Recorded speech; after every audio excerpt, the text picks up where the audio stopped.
दोस्तों कहना पड़ता है, जो निकलेगा उसको उसे ही आवाज़ निकालनी है। हाथ में रखते ही पता चल जाता है, लेकिन ये लोग तो अपने कलाकारी दिखाने के लिए ऐसा कर रहे हैं।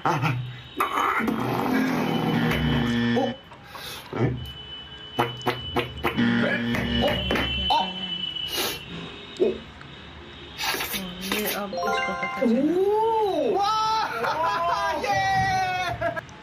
चलो क्लेम की बारी है।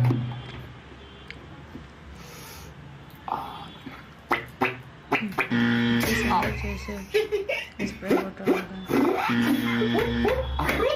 सब नाटक कर रहे हैं, करते हुए दिख रहे हैं। सब्सक्राइब करना,